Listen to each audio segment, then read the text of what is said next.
What's going on there, YouTube? Welcome back to another comic book video. All right, so it's time for us to go ahead and get back into our coverage over the X-Men, right?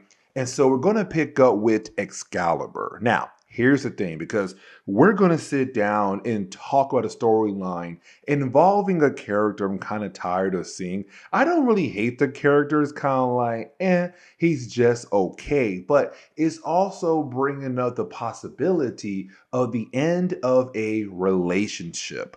And that will be possibly Kitty Pryde's and Pete Wisdom's relationship. And you'll see here in this three-part storyline.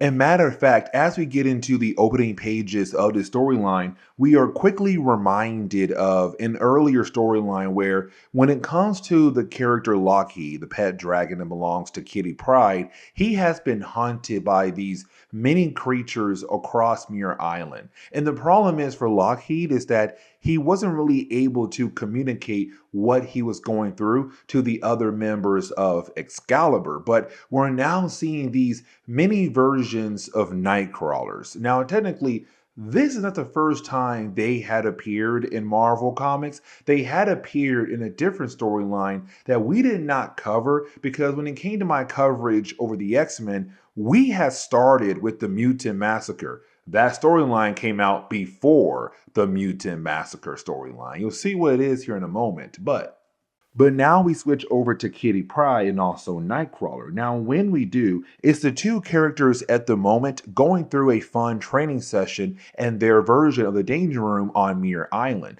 Now, while going through this supposed training session, you then have Kitty Pryde bring up the fact that, yes, there is a possibility that she might break up with Pete Wisdom. Now, this is pretty huge. And the reason why, because for Kitty Pryde, she had her own miniseries known as Kitty Pryde, Agent of S.H.I.E.L.D. In that miniseries, she had met another guy known as Rigby. When it comes to Rigby, he's he's just as young as she is, where Pete is, well, a whole lot older. But also for Rigby, he's more, open-hearted, but also loves all the different hobbies that Kitty Pryde loves as well. Now, before Kitty Pryde is able to explain more of why she feels like maybe she should leave Pete Wisdom and go date Rigby, well, that is when the Danger Room training session, or their version of the Danger Room training session, goes completely south. But luckily for Nightcrawler and Kitty Pryde, well, Pete Wisdom was nearby. Now, with Pete Wisdom being nearby at the very last second, he was then able to shut down the simulation to save the lives of both Nightcrawler and Kitty Pryde. Now, after doing that, you then have, Pete use his good old charm that had worked on Kitty Pryde in the past that had technically won her over. But by this point, that charm is no longer going to work because for Kitty Pryde, she has now officially moved on and begun the process of possibly falling in love with somebody else. And so for Pete, he's kind of like, what did I do wrong? I came in the last second, I saved her life, and also used my charm that she had always loved. Now for Nightcrawler, he knows what's up, but it's not his place to tell Pete what's going on with Kitty Pryde. Kitty Pryde has to be the one to tell Pete what's wrong with their relationship. Now, that's not the only relationship issues we have right now in this storyline, because we do switch over to Colossus and also, well, Megan. Now, for these two characters, there was this short period of time where they were spending a lot of time with one another, because for Captain Britain, Megan's fiance, technically, he's gone for the time being, but he did say he'll come back. And once he does come back, he's kind of hoping to pick up where her and him had left off at.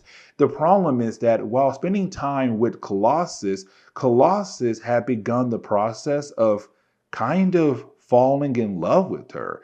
And with her being an empath, she did pick up on what's going on with Colossus. Oh my God, this guy is now falling in love with me. And so she tells him all listen, I looked at you as a friend, not somebody with a possibility of replacing Brian, because that's not going to happen. There is no possibility that you can do that. And for Colossus, he's kind of dang, I didn't really realize that I was slowly beginning to fall in love with her, but now I realize she's right. And of course, with her being an empath, she's most definitely right. And right after you had Megan fly away, well, you then had Douglock walking around Muir Island. And these little small Nightcrawler version creatures, they began to push over this huge boulder to hopefully crush Douglock.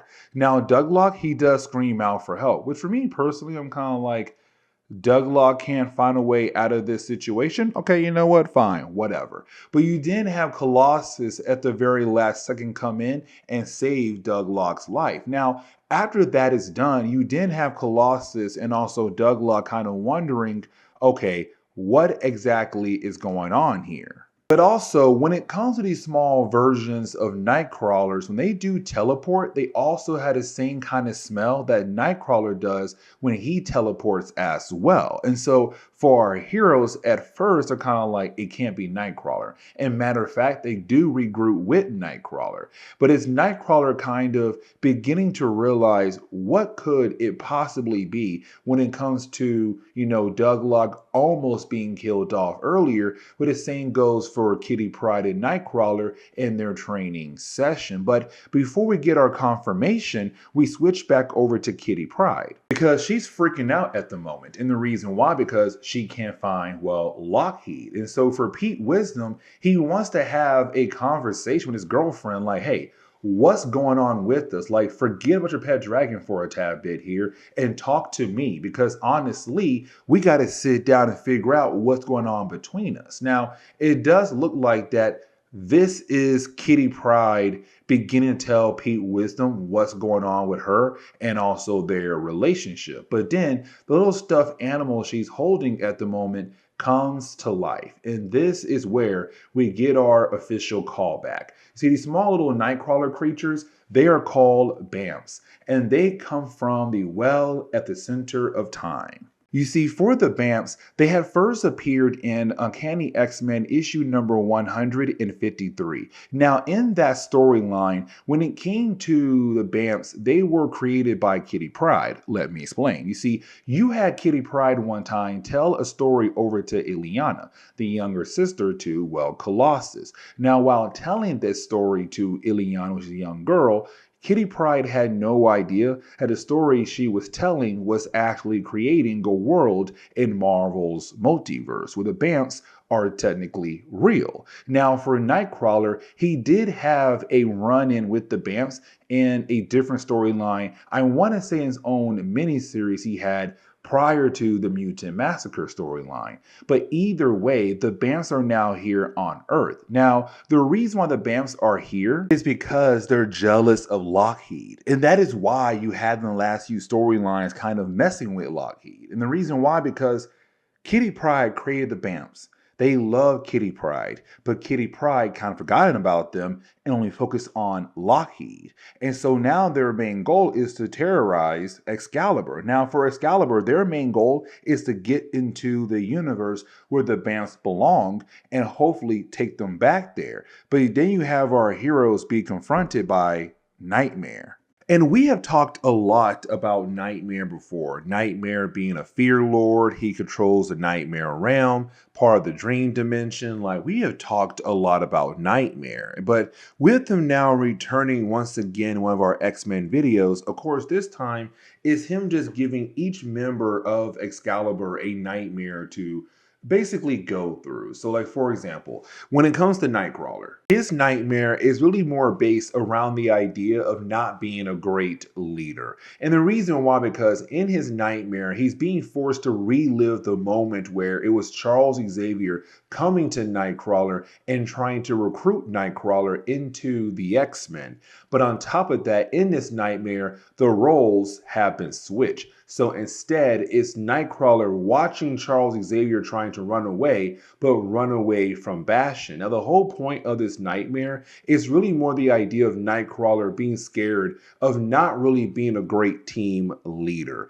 And that's really more of a callback, because for Nightcrawler in the Excalibur run, he always had that fear of not really being a great team leader. And matter of fact, he went to Cyclops one time to have a conversation about the the idea of being a better team leader. But right now in this nightmare, he's watching Bastion just kill off Charles Xavier. And we see Nightmare and the Bamfs just watching Nightcrawler just go through this nightmare, but enjoying the idea of Nightcrawler going through this nightmare. Now, we do see that for Colossus, he's also being forced to live in a nightmare as well, with the return of his family. Because in the 1990s, man, the 1990s for Colossus was just like the worst decade for him.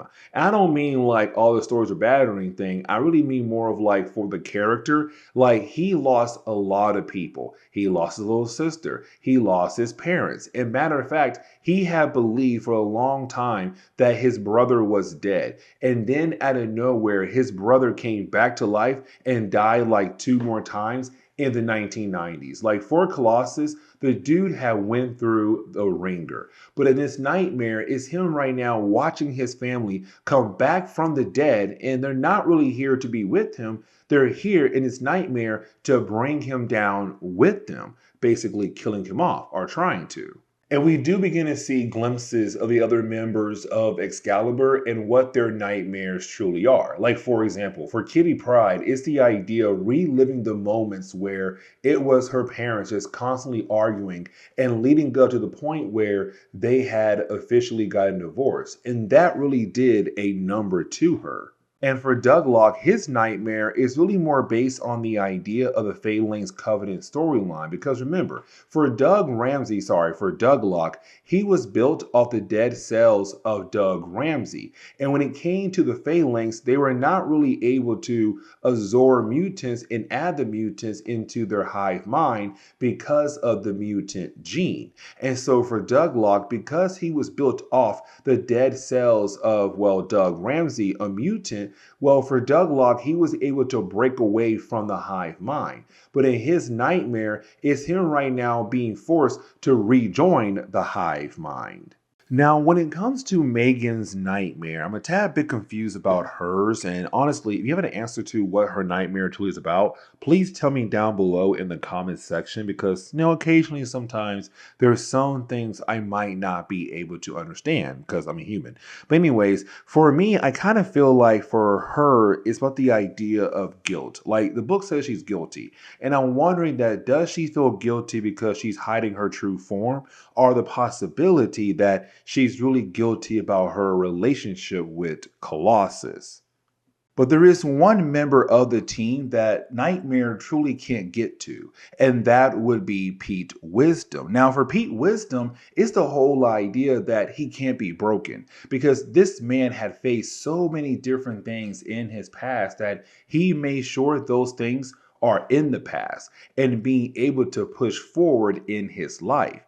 But it's also him saying, the different members of Excalibur, they are hunted from their nightmares. Colossus, his family, Douglock, the Phalanx. But the thing is, each member of Excalibur, they know how to push forward and not allow these things to hold them back. So, for example, Megan, the idea of feeling guilty about her true form or her relationship with Colossus, she already knows that as soon as Captain Britain comes back in the picture again and she's back in his arms, she knows who she should be with. She also knows that her feelings were never like that for Colossus. It was always like that only for Captain Britain.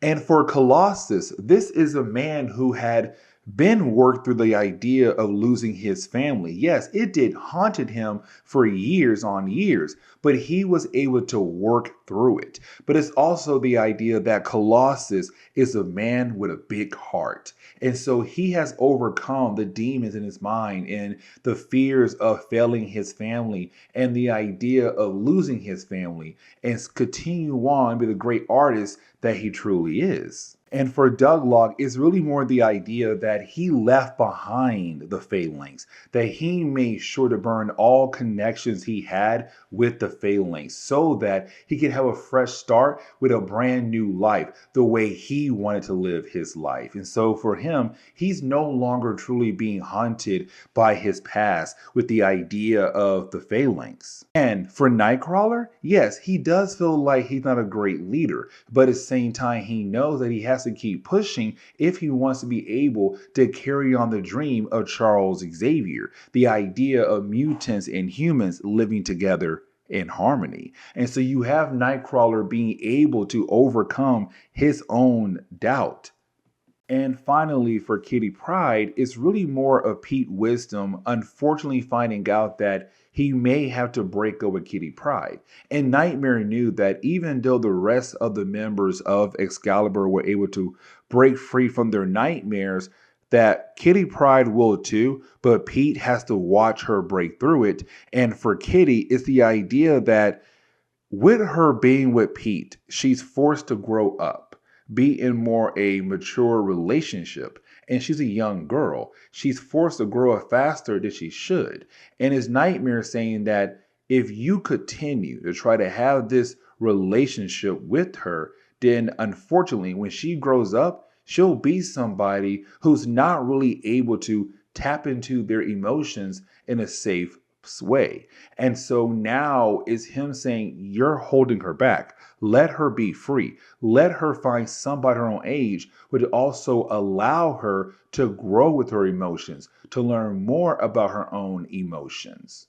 Now, this chapter does truly end on the note where you have Nightmare technically allow Excalibur to break free from him, but he also informs Excalibur like, hey, listen, I was able to collect enough information about you guys, so go ahead and go. But don't worry, I'll be back sooner or later. Now, with Excalibur now being back home, for Kitty Pryde, she believes that it was Lockheed who has saved Excalibur, but in reality, it was Pete Wisdom. But Nightcrawler now knows that these two characters, they gotta have the conversation.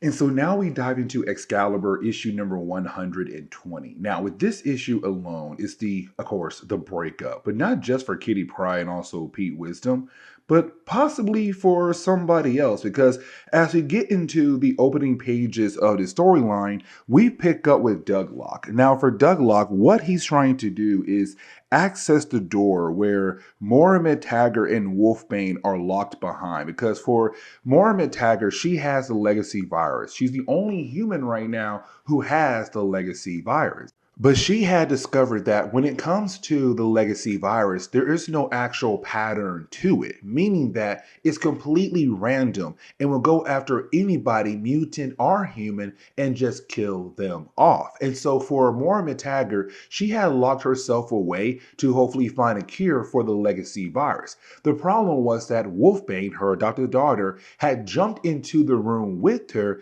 as the door closed. And so for Douglock, he had just discovered that he had feelings for Wolfbane and wanted to be with her. And so right now it's him trying to open up the doors, but also kind of keep them distracted because they don't know what he's trying to do. But it's also Douglock kind of giving Wolfbane an update about what's going on with the team.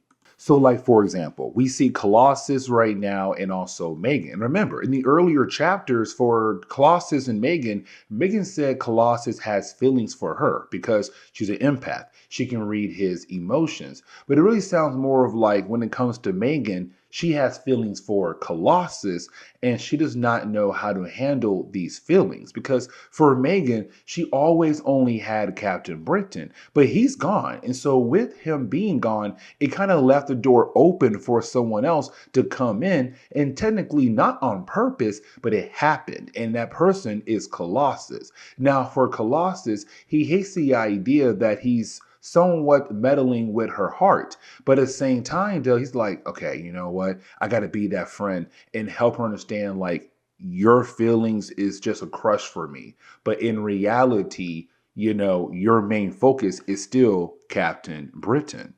Now, for Nightcrawler, his issue is really more the idea that he's now kind of feeling like Excalibur is no longer part of the X family. And technically he's right. And I kind of mentioned this before when it came to my coverage over Excalibur, because for Excalibur, when Chris Claremont and Alan Davis originally created Excalibur, it was away from the rest of the X teams. Like, you didn't see Excalibur team up with the X-Men or X Factor or the New Mutants at that time. And matter of fact, when it came to X-Men Inferno, Excalibur had two issues that tied into the actual event, but they weren't really part of the event. They were there and they were gone. Now, with that being said, when it came to Excalibur in the mid 1990s, you then had Marvel begin the process of trying to make sure Excalibur was technically part of the X family. X-Men, Uncanny X-Men, X-Factor, X-Force, Generation X,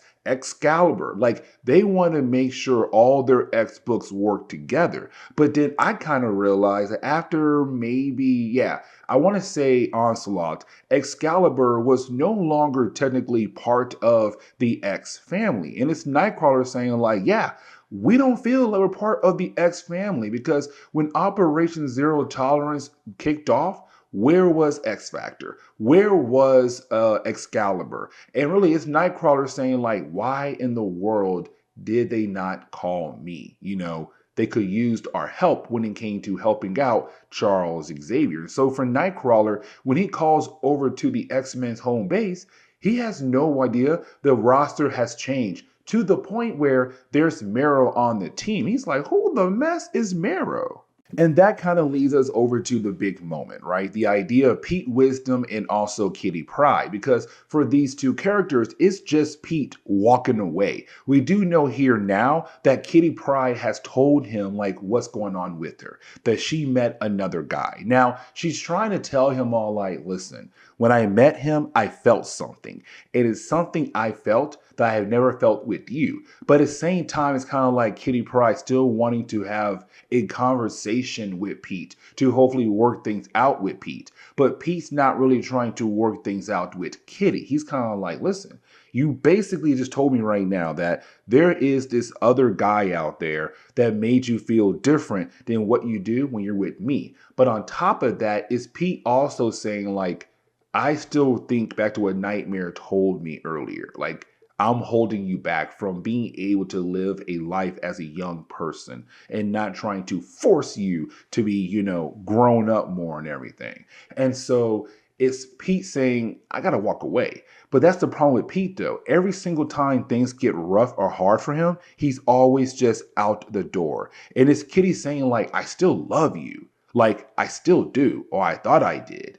But either way, Pete still walks away. It's him now officially leaving the X-Men. Actually, I mean Excalibur. I don't know why I just said X-Men. But anyways, the other person who will be going through some relationship issues is going to be Douglock. And of course with Wolfbane. Because once you do have Douglock being able to open up the doors that were just locked up and everything, you then have Wolfbane and also Moira Taggart kind of get upset with Douglock, because those doors were supposed to never open up until the possibility of her finding a cure for the legacy virus. But it's also Douglock reminding us about Zero. You see, Zero was this android that was created 2,000 years in the future by the Ascani, Cable's clan. Now, for Strife, Cable's clone, he had found Zero, repaired Zero, and kind of used Zero as his most trusted ally. But also, Zero contained all the information about the legacy virus.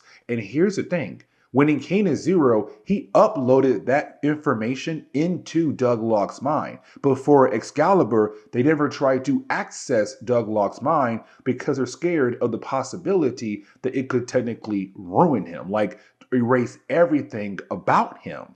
But it's him saying like, I would rather give it a try to at least allow you the chance to be free again, Wolfbane, because I love you. And that right there scares Wolfbane, because there's now the possibility that she might finally be happy, but also the idea that she might lose the man she loves when it comes to him trying to save the mutant race. So she like runs away angry because like, oh my God, you did this for a stupid crush.